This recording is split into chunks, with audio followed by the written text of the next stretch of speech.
एक सैलरीमैन रीइंकार्नेट होता है एक दूसरी दुनिया में और बनता है ओवर पावर। कहानी की शुरुआत में हम एक लड़के और लड़की को देखते हैं। यहाँ पर लड़की कहती है, तुम तो बहुत ही ज्यादा मजेदार हो। वो लड़का कहता है, ये तुम क्या बात कर रही हो? लड़की कहती है, मैं तुम्हारी तारीफ कर रही हूँ, लेकिन अब तुम मेरे सवाल का जवाब दो, क्या तुम्हें और भी ज्यादा जादुई ताकत चाहिए? लड़का बहुत ही एक्साइटेड होकर कहता है, हाँ। और अब हमारी असल कहानी शुरू होती है। हम देखते हैं कि एक लड़का सो रहा था, तभी वो अपनी आंखें खोलता है और खड़ा होकर अपने चारों ओर देखता है कि ये कौन सी जगह है। देखकर लग रहा था कि यहाँ पर कोई पार्टी चल रही है। वो लड़का सोचता है कि ये कौन सी जगह है, मैं तो अपने काम के बाद घर लौट रहा था। जिसके बाद वो लड़का शीशे के पास जाकर अपना चेहरा देखता है और हैरान होकर चिल्ला पड़ता है, क्या ये चेहरा तो एक बच्चे का है। लेकिन उसके चिल्लाने से पूरी पार्टी का ध्यान उसी पर आ गया था। उस लड़के के पिता उससे कहते हैं, लियाम, भले ही तुम 5वें बेटे हो, लेकिन तुम्हें अपने हैमिल्टन फैमिली की तहजीब नहीं भूलनी चाहिए। यानी कि इस लड़के का नाम लियाम है। जिसके बाद हमें पता चलता है कि लियाम के परिवार में सिर्फ अब तक लड़के पैदा हो रहे थे, लेकिन अब एक लड़की पैदा हुई है, यानी कि लियाम की बहन। इसीलिए ये जश्न मनाया जा रहा है। लेकिन ये सारी बातें सुनकर लियाम कहता है, क्या ये कोई सपना है? फिर अगले दिन जब लियाम सोकर उठता है, तब वो उठते ही कहता है, ये सपना नहीं है। जिसके बाद लियाम तैयार होता है और हमें पता चलता है कि हमारा मेन कैरेक्टर जिसकी बॉडी में है, उसका नाम लियाम हैमिल्टन है, हैमिल्टन फैमिली का 5वां बेटा। और कल रात जो पार्टी हो रही थी, वो लियाम की छोटी बहन के पैदा होने की खुशी में थी। जिसके बाद लियाम बाहर आकर देखता है कि उसे यहाँ जितनी भी ये जगह दिखाई दे रही है, वो हैमिल्टन परिवार की है।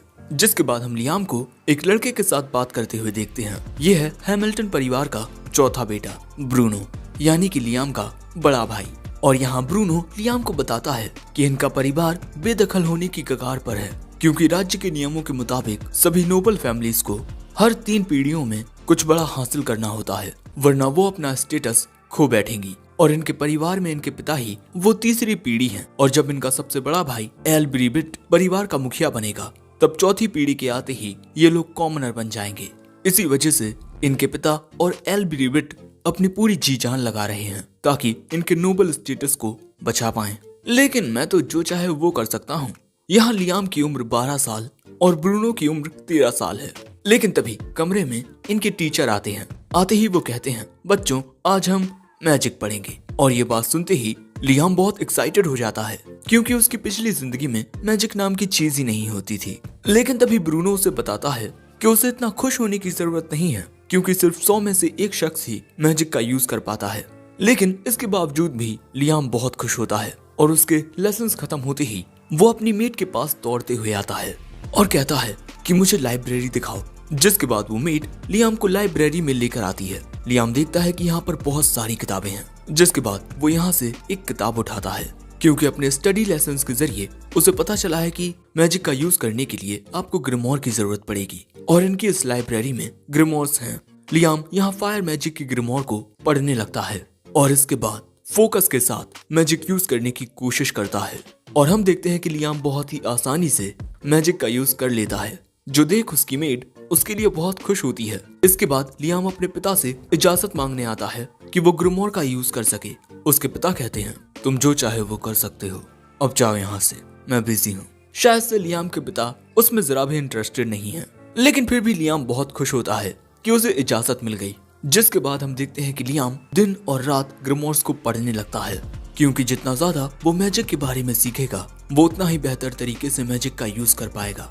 और इसके बाद लियाम अपने घर से थोड़ा दूर आकर फायर मैजिक को कास्ट करने की कोशिश करता है, और वो ऐसा आसानी से कर भी लेता है। और वो ये भी जान चुका है कि जब आप मैजिक को बहुत अच्छे से सीख जाते हैं, तब आपको उसका यूज करने के लिए ग्रिमोर की भी जरूरत नहीं पड़ती। और ऐसे ही 1 महीना गुजर जाता है। लियाम अपने भाई ब्रूनो को मैजिक यूज करके दिखाता है, वो भी ग्रिमोर के बिना, जो देख ब्रूनो काफी हैरान होता है और लियाम से उस ग्रिमोर को लेकर उसे पढ़कर वो भी मैजिक यूज करने की कोशिश करता है, लेकिन बेचारा ऐसा नहीं कर पाता। दोस्तों, जो लोग मैजिक का यूज कर पाते हैं, उन्हें भी सही से मैजिक कास्ट करने के तरीके को सीखने में 1 साल लग जाता है। यानी कि लियाम की बॉडी शुरुआत से ही मैजिक के लिए योग्य थी। तभी ब्रूनो कहता है, तुम मैजिक का यूज कर सकते हो, इसका मतलब तुम्हें राज्य में काफी अच्छी पहचान मिल सकती है, लेकिन क्या तुम परिवार के मुखिया बनना चाहते हो? लियाम कहता है, बिल्कुल भी नहीं, ब्रूनो वहाँ से जाते हुए कहता है, बड़े भाई को गुस्सा मत दिला दियो। जिसके बाद हम देखते हैं कि फायर मैजिक अच्छे से सीखने के बाद लियाम आइस मैजिक सीखने के लिए बहुत बेताब था। लेकिन तभी उसके पास उसके पिता आते हैं।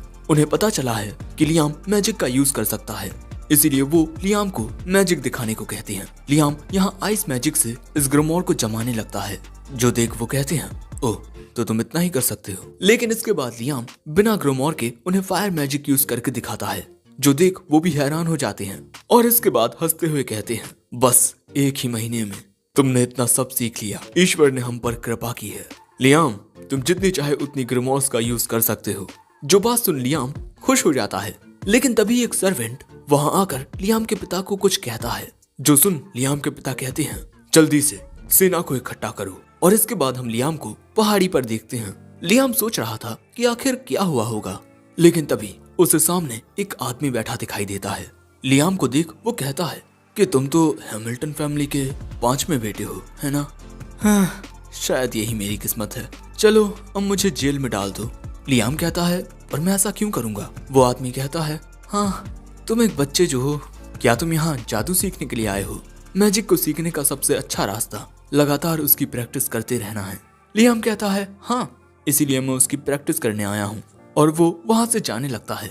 लेकिन तभी यह आदमी कहता है, मैजिक सीखने का एक और अच्छा रास्ता है। उसकी बात सुन लियाम उसके पास आता है और अब वो आदमी लियाम को एक साथ 5 प्रकार के मैजिक का यूज करके दिखाता है। एक साथ 5 प्रकार के मैजिक को कास्ट करो, जिससे तुम्हारा वक्त बचेगा। लियाम पूछता है कि आखिर वो ऐसा कैसे कर सकता है, प्लीज मुझे सिखाओ ना। ये देख वो आदमी कहता है, तुम मुझे पसंद आए बच्चे, तुम दूसरे नोबल्स की तरह घमंडी नहीं हो। लियाम मन में कहता है, क्योंकि मैं एक नोबल हूँ ही नहीं। और इसके बाद वो आदमी लियाम को सिखाना शुरू करता है। सबसे पहले वो लियाम को जमीन पर एक डायग्राम बनाने को कहता है। लियाम अपने दोनों हाथों से एक साथ अलग अलग टाइप के डायग्राम बना लेता है, जो देख वो आदमी कहता है, बहुत अच्छे। अब अपने दाएं और बाएं हाथ से अलग अलग मैजिक स्पेल कास्ट करने की कोशिश करो। जिसके बाद हम देखते हैं कि लियाम कॉन्सेंट्रेट करता है और इसके बाद वो एक साथ अपने दोनों हाथों से अलग अलग फायर स्पेल कास्ट कर लेता है, जो देख वो आदमी भी हैरान हो जाता है। और इसके बाद हमें पता चलता है कि एक साथ अलग अलग प्रकार के मैजिक का यूज करने की टेक्निक को मिस्टिक कहते हैं, जो 10 लाख में से सिर्फ एक के पास ही होती है। जिसके बाद हम देखते हैं कि लियाम एक साथ 3 अलग अलग स्पेल्स को भी आसानी से कास्ट कर लेता है, लेकिन बस पल भर के लिए, क्योंकि उसके अंदर इतनी ज्यादा मैजिकल पावर नहीं है कि वो एक साथ 3 स्पेल्स को कास्ट कर पाए। लेकिन वक्त के साथ वो ऐसा करना सीख जाएगा। और इसके बाद वो आदमी लियाम को उसकी मैजिक पावर कंट्रोल करना सीखने को कहता है। वो लियाम को वहीं बैठा लेता है और जमीन पर अलग अलग प्रकार के साइंस बनाकर लियाम से पूछता है कि ये क्या है। लियाम कहता है, प्राइम नंबर्स। वो आदमी कहता है, ये जो टेक्निक है वो सिर्फ प्राइम नंबर्स के साथ ही काम करती है। अब ऐसा क्यों है, इस बारे में तो ये आदमी भी नहीं जानता। जब लियाम उन्हें सीखना शुरू करेगा तब उसे पहली दिक्कत चौथे चरण में आएगी। इसीलिए लोग अक्सर चौथे या छठे चरण में ही फंस कर रह जाते हैं, क्योंकि इन्हीं स्टेजेस को पार करना सबसे मुश्किल होता है। लेकिन वो आदमी बताता है कि जब तुम 4th स्टेज को पार कर लेते हो तब तुम्हें वो अनुभव मिल जाता है जिससे तुम छठे पड़ाव पर अटकोगे नहीं। लेकिन फिर तुम्हें दिक्कत आएगी 9th स्टेज पर, क्योंकि ये नंबर तुम्हें फंसा लेगा। जिसके बाद ये आदमी अपने हर एक प्रकार के मैजिक स्पेल को कास्ट करके दिखाता है और हम देखते हैं कि एक साथ ये इतने स्पेल्स को कास्ट कर सकता है, यानी कि ये इस वक्त 13वें चरण तक है और इसे लगता है कि ये 16वें चरण तक पहुंच सकता है, क्योंकि 13वें चरण के बाद 17वां चरण सबसे मुश्किल होता है। जिसके बाद ये आदमी कहता है, तुम इस वक्त बहुत छोटे हो, तुम्हारे पास अभी बहुत वक्त है, तुम दूसरों से सलाह लेकर अपने भविष्य को और भी सुनहरा बना सकते हो। वैसे क्या तुम और भी मैजिक सीखना चाहोगे? लियाम कहता है, हाँ। जो सुनी ये आदमी अपने मैजिक से एक अंगूठी निकालता है। इसे हम एक बहुत ही बड़ी ग्रिमोर कह सकते हैं, एक मैजिक पीडिया। इस अंगूठी में सैकड़ों ग्रिमोर्स की मैजिकल पावर है। जिसके बाद लियाम उस अंगूठी को पहन लेता है और इसके बाद वो अपनी आंखों के सामने मैजिकल पावर को फ्लो होते हुए देख सकता है। और इसके बाद लियाम एक अलग टाइप के मैजिक को कास्ट करने की कोशिश करता है, विंड मैजिक। वो विंड शूट नाम का एक स्पेल कास्ट करता है, जो जंगल में एक तूफानी हमला होता है। लेकिन अगले ही पल में लियाम देखता है कि वो आदमी वहाँ से गायब हो चुका है। और तभी वहाँ लियाम की मेड आ जाती है और वो उसे आकर बताती है कि एक बड़ा ही अजीब आदमी हैमिल्टन परिवार के इलाके में देखने को मिला है। साथ ही वो लियाम को यहाँ एक ग्रिमोर भी देती है जो लियाम के पिता ने लियाम तक पहुँचाई है। ये एक समनिंग मैजिक की ग्रिमोर है। और इसके बाद लियाम की मेड वहाँ से जैसे ही जाती है, लियाम के पीछे वो आदमी फिर से आ जाता है और वो लियाम को बताता है कि वो यहाँ से कहीं गया नहीं था बल्कि सच में गायब हो गया था। इस मैजिक का यूज करना थोड़ा मुश्किल होता है, लेकिन इसके बाद वो कहता है मुझे नहीं लगता मैं ज्यादा वक्त तक यहाँ रुक पाऊंगा, इसीलिए मैं तुम्हें एक आखिरी चीज सिखाऊंगा, इसी समनिंग ग्रिमोर का। लियाम देखता है कि इस ग्रिमोर में एक low level fire spirit salamander को समन करने का स्पेल होता है। वो आदमी कहता है इस रिंग के जरिए इस स्पेल को कास्ट करने की कोशिश करो, जिसके बाद लियाम ऐसा ही करता है। वो इस स्पेल को कास्ट करता है और उसके सामने प्रकट होता है सैलामेंडर और वो सीधा इस अंगूठी के अंदर चला जाता है। इस रिंग में ग्रिमोर्स की पावर को एब्जॉर्ब करने की ताकत है। ये जान लियाम कहता है आप मुझे इतनी कीमती चीज दे रहे हैं। वो आदमी कहता है ये इतनी भी कीमती नहीं है, हाँ लेकिन इसकी मदद से तुम्हें बहुत सारी ग्रिमोर्स अपने साथ नहीं रखनी पड़ेंगी। जिसके बाद लियाम कुछ और लो लेवल स्पिरिट्स को सम्मन करता है और उन्हें भी ये अंगूठी एब्जॉर्ब कर लेती है। लेकिन जैसे ही लियाम ऐसा करता है, वो आदमी वहाँ से गायब हो जाता है और वो जमीन पर लिख कर गया है कि ऐसे ही मैजिक की प्रैक्टिस करते रहो और हाँ मेरे बारे में किसी को बताना मत। लियाम कहता है मैं नहीं जानता कि यह आदमी कौन था, लेकिन यही मेरे मास्टर थे। अब इसके 1 महीने बाद हम देखते हैं कि लियाम फ्लेम कटर नाम के फायर मैजिक का यूज करके एक ही बार में बहुत सारे पेड़ों को काट देता है और इसके बाद जीनोम नाम की एक स्पिरिट को सम्मन करता है। लकड़ियों को मिट्टी की बॉल में दबा देता है और उन्हें आग पर पकाने लगता है और फिर विंड स्पिरिट को बुलाकर इसमें हवा लगवाने लगता है। जिसके बाद हम देखते हैं कि लियाम ने उन लकड़ियों को कुछ इस तरह क्रिस्टलाइज कर दिया है। तभी लियाम का भाई ब्रूनो वहां आता है। लियाम के हाथ में इस लकड़ी को देख वो देखने लगता है कि ये क्या है। ये तो व्हाइट चारकोल है जिसे बहुत ज्यादा तापमान पर पकाया जाता है। इसके जलने से धुआं नहीं निकलता, लेकिन ऐसा व्हाइट चारकोल किसी फर्नेस के बिना बना पाना नामुमकिन है और तुमने ये अपने मैजिक से कर दिया। मैं हैरान हूँ। और ये हैं लैक्रो क्रिस्टल्स, इनसे मैजिक पावर रिकवर होती है और लियाम ने इन्हें भी अपनी मैजिक पावर से बनाया है। ये जान ब्रूनो कहता है तुम्हारा भविष्य बहुत ही उज्जवल होने वाला है। वैसे मेरी शादी होने वाली है एक लो रैंकिंग नोबल फैमिली में। वो हमारे परिवार से करीब हैं, लेकिन वहाँ पर मुझे आजादी रहेगी। लियाम ये जानकर उसे कॉन्ग्रेचुलेट करता है, लेकिन तभी ब्रूनो कहता है लेकिन क्या तुम्हें पता है तुम्हारे पैदा होते ही हमारे पिता से एक बहुत बड़ी भूल हुई, क्योंकि हमारे पिता को एक लड़की चाहिए थी ताकि वो उसकी शादी किसी नोबल परिवार में करा के अपने नोबल स्टेटस को बचा सकें, लेकिन तुम पैदा हुए। अब इसी बात से परेशान होकर हमारे पिता ने 1000 सैनिकों की आर्मी के साथ उस ताकतवर मॉन्स्टर को हराने का तय किया जो हमारी ही जागीर में कैद था, लेकिन उन्हें उस मॉन्स्टर के खिलाफ हार का सामना करना पड़ा और उनके 90% सैनिक मारे गए। और अब मुझे लगता है कि हमारा हैमिल्टन परिवार अपना सब कुछ खोने वाला है। इसीलिए अब तुम्हें अपने बारे में सोचना शुरू करना चाहिए कि किस तरह तुम अपनी जिंदगी में आजादी पा सकते हो। और ये कहकर ब्रूनो वहां से चला जाता है। जिसके बाद हम देखते हैं कि लियाम उस व्हाइट चारकोल और क्रिस्टल्स को एक दुकान में आकर बेच देता है और यहाँ से उसे कुछ पैसे मिलते हैं जिससे वो खुश होता है, लेकिन अब उसे कुछ ऐसा करना होगा जिससे उसे ज्यादा फायदा हो। लेकिन क्योंकि अब उसे भूख लगाई थी, इसीलिए वो एक ठेले पर खाना खाने के लिए आता है और जब वो ये खाना खाता है तब उसे इसका स्वाद बहुत अच्छा लगता है। इसके बाद लियाम अपने घर के किचन में आता है और अपनी मेड से उसके लिए कुछ नया बनाने को कहता है। लियाम उसे नूडल्स देता है और उनमें गर्म पानी डालने को कहता है और कुछ देर बाद ये दोनों नूडल्स खाते हैं जिसका स्वाद इन्हें पसंद आता है। लियाम बताता है कि नूडल्स बनाना बहुत आसान है। तभी शेफ पूछता है कि इस डिश का नाम क्या है। लियाम बताता है कि इंस्टेंट रामेन और लियाम को पूरा यकीन होता है कि उसका ये प्रोडक्ट बहुत ही पॉपुलर होगा, इसीलिए वो एक व्यापारी के पास इसका व्यापार करने आता है, लेकिन वो इसे बेचने से मना कर देता है क्योंकि लियाम हैमिल्टन परिवार का 5वां बेटा है और सिर्फ सबसे बड़े बेटे को ही बिजनेस करने की इजाजत है। जो बात सुन बेचारा लियाम यहाँ से चला जाता है और तभी अंदर से उसका सबसे बड़ा भाई एल्ब्रिबिट बाहर निकलता है। वो लियाम को उसकी मन मर्जी का काम नहीं करने दे सकता और सबसे ज्यादा हैरानी उसे इस बात की होती है कि लियाम ने आखिर इन मैजिक क्रिस्टल्स को क्रिएट कैसे कर लिया।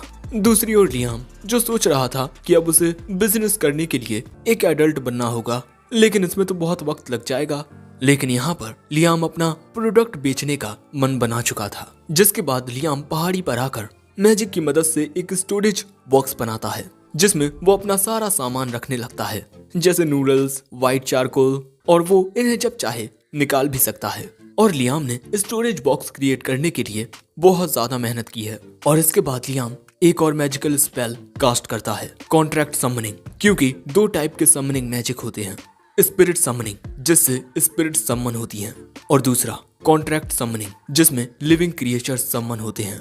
और अब मैं कॉन्ट्रैक्ट समनिंग का ही यूज करने वाला हूँ, लेकिन इस कॉन्ट्रैक्ट का सब्जेक्ट वो खुद होता है। कॉन्ट्रैक्ट समनिंग लियाम यहाँ खुद को ही समन करने का सोच रहा है, और हम देखते हैं कि लियाम ऐसा कर भी लेता है। दोस्तों, राइट वाला है असली और लेफ्ट वाला है एक इल्यूजन। जिसके बाद हमें हैमिल्टन परिवार का बॉर्डर दिखाया जाता है। लियाम यहाँ से निकल चुका है ताकि वो अपना बिजनेस शुरू कर सके, वहीं उसका इल्यूजन यहीं परिवार में रहेगा। और फिर ऐसे ही कुछ दिन गुजर जाते हैं और हमें पता चलता है कि इस आइटम बॉक्स की मदद से दोनों लियाम किसी भी सामान को एक से दूसरे के पास भेज सकते हैं। और फिर हमें पता चलता है कि असली लियाम घर पर है, जो कि प्रोडक्ट बनाता है, और लियाम का इल्यूजन दूसरे राज्यों में जाकर उस प्रोडक्ट को बेचता है। और इसी बात से लियाम बहुत ज्यादा खुश होता है और चिल्लाकर कहता है, मैं एक आजाद जिंदगी जीऊंगा। एंड एपिसोड 1 यहीं एंड होता है। एपिसोड 2 की शुरुआत में हम दोनों लियाम्स को एक साथ देखते हैं, और ये दोनों लियाम एक साथ मैजिक स्पेल्स को कास्ट करते हैं, जिससे जंगल में धमाका होता है। लेकिन तभी लियाम किसी के आने की आवाज सुनता है और वो अपने इल्यूजन को गायब कर देता है। यहाँ लियाम का बड़ा भाई एल्ब्रिट आया था। वो कहता है, लियाम, मैं सुन रहा हूँ कि तुम मैजिक का यूज करने में दिन ब दिन बेहतर होते जा रहे हो। वैसे तुम भविष्य में क्या बनना चाहते हो? एल्ब्रिट यहाँ सोच रहा है कि लियाम उसकी जगह लेकर अगला फैमिली हेड बनना चाहता है। ये सब जानकर लियाम कहता है, मैं बस एक ऐसा काम करना चाहता हूँ जिससे मैं खुद को सपोर्ट कर पाऊँ। जो सुन एल्ब्रिट मुस्कुरा कर कहता है, ठीक है, मैं तुम्हें हंटर्स गिल्ड लेकर जाता हूँ। जिसके बाद हम लियाम को हंटर्स गिल्ड के सामने देखते हैं। हंटर्स गिल्ड ऐसी जगह है जहाँ पर हंटर्स मॉन्स्टर्स और बीस्ट का शिकार करते हैं। लियाम हंटर्स गिल्ड के अंदर आता है। उसे देख कुछ लोग कहते हैं, ये खेलने की जगह नहीं है बच्चे। लेकिन गिल्ड मास्टर लियाम को देख कहता है, मुझे मिस्टर एल्ब्रिट ने तुम्हारे आने के बारे में बता दिया था, लेकिन तुम्हें कोई मिशन देने से पहले मैं तुम्हारी काबिलियत को चेक करना चाहता हूँ। अपने किसी स्पेल को कास्ट करो जिसमें तुम माहिर हो। चलो मुझ पर हमला करो। लियाम इस वक्त अपनी मैजिक पावर से अपना एक इल्यूजन बहुत दूर किए हुए हैं, इसीलिए वो इस वक्त अपनी पूरी ताकत का इस्तेमाल नहीं कर सकता। लेकिन वो जितनी भी मैजिकल पावर दिखाता है, उसे देख गिल्ड मास्टर के साथ साथ वहाँ पर मौजूद सभी हैरान हो जाते हैं। गिल्ड मास्टर कहते हैं, तुम्हारी पावर देखकर मैं तुम्हें C रैंक या B रैंक लाइसेंस दे सकता हूँ। जिसके बाद लियाम अपना B रैंक लाइसेंस लेकर जाने लगता है। लेकिन तभी उसके पास एक लड़की आती है। मेरा नाम आसुना एक्वेज है और मैं चाहती हूँ कि क्यों ना हम साथ में हंटिंग करें। ऐसा करने से हम दोनों ही ज्यादा सेफ रहेंगे। और लियाम आसुना की बात मान लेता है क्योंकि उसे आसुना जैसी लड़कियां काफी पसंद हैं। जिसके बाद ये दोनों जंगल में आ जाते हैं और हमें पता चलता है कि सिर्फ A रैंक या उससे हाई रैंक के हंटर्स को ही मिशंस लेने पड़ते हैं, बाकी सब अपनी मर्जी से भी हंटिंग कर सकते हैं। लेकिन अगले ही पल में आसुना अपनी तलवारें निकाल लेती है क्योंकि इनके सामने एक भेड़िया आ चुका था।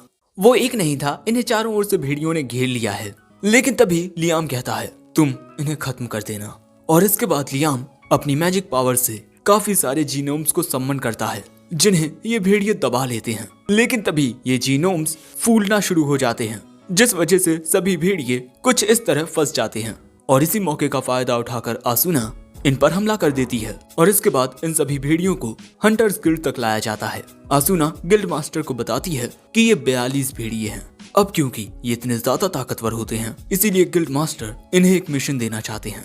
अगले सीन में हम आसुना और लियाम को कहीं जाते हुए देखते हैं और आसुना काफी ज्यादा खुश लग रही थी क्योंकि इन्हें एक मिशन मिला है।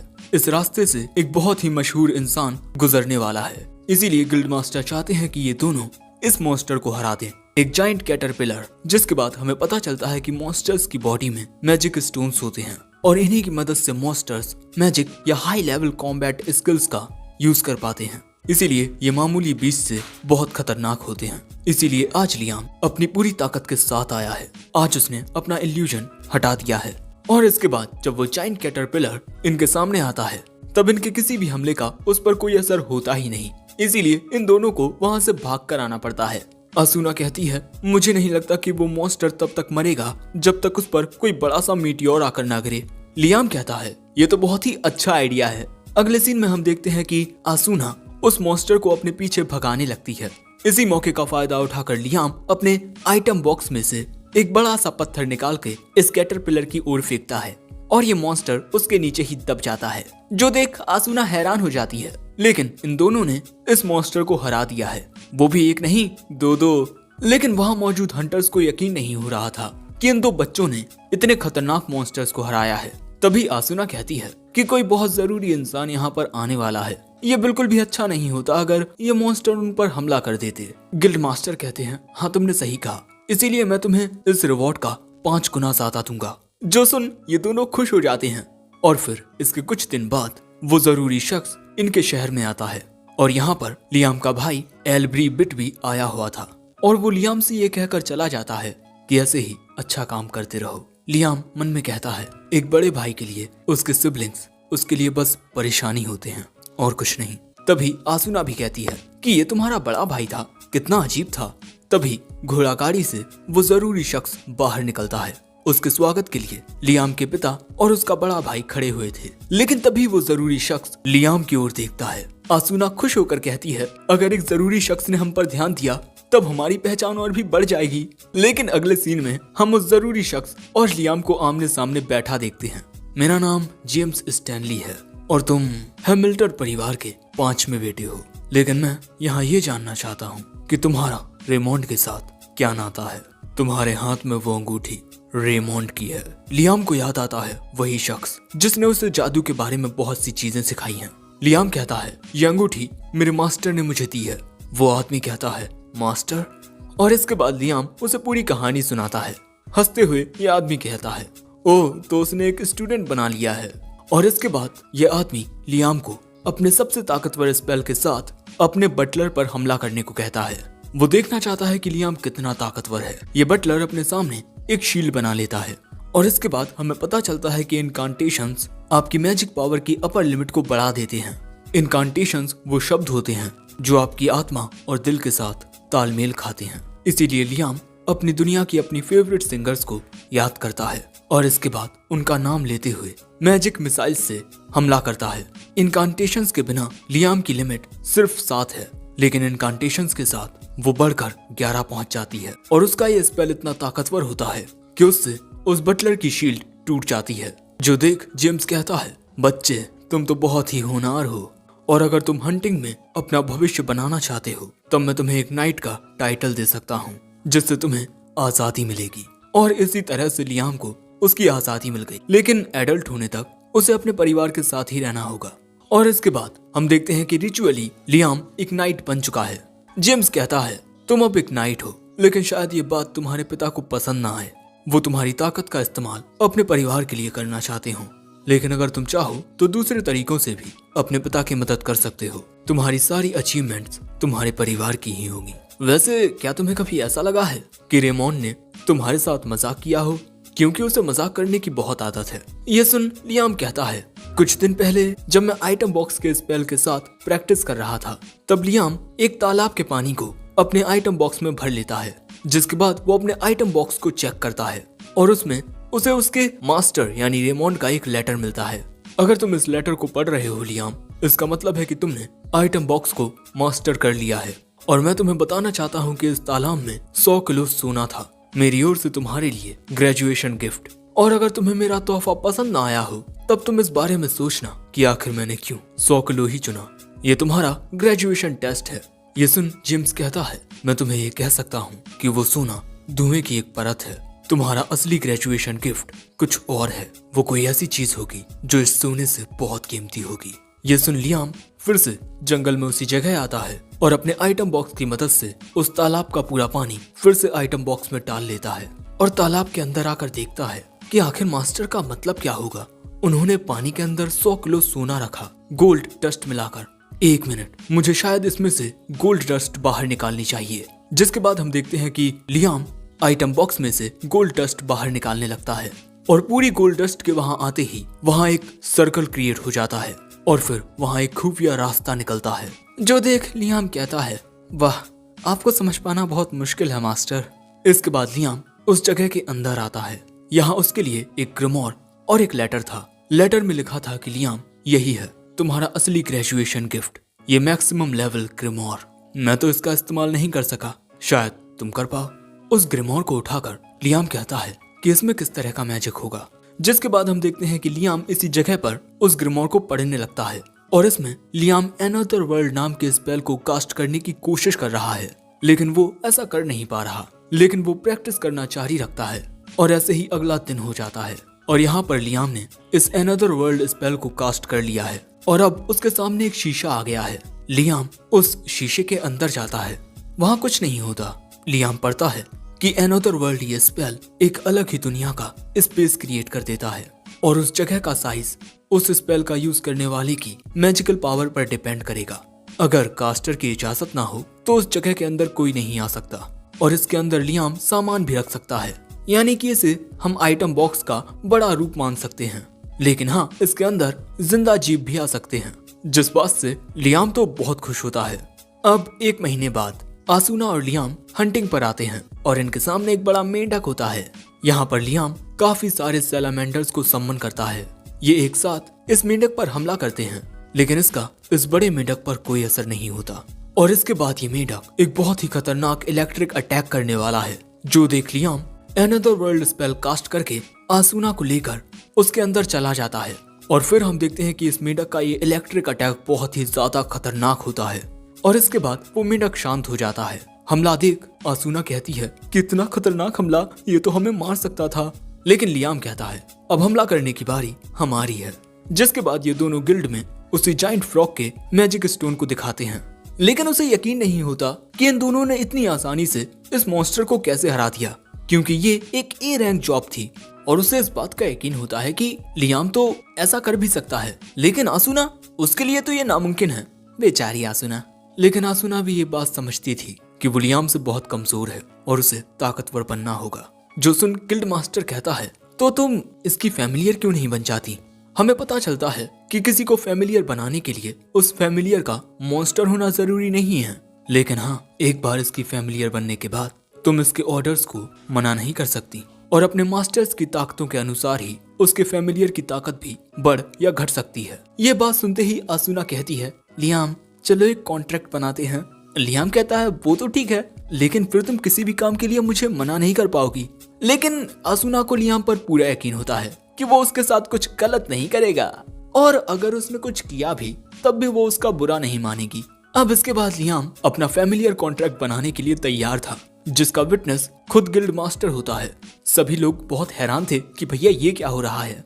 और इसके बाद आसूना लियाम के हाथ को किस करती है और आसूना को फिर अपने सामने काफी मैजिकल पावर दिखाई देती है और इसी तरह इनका ये फैमिलियर कॉन्ट्रैक्ट फॉर्म हो जाता है।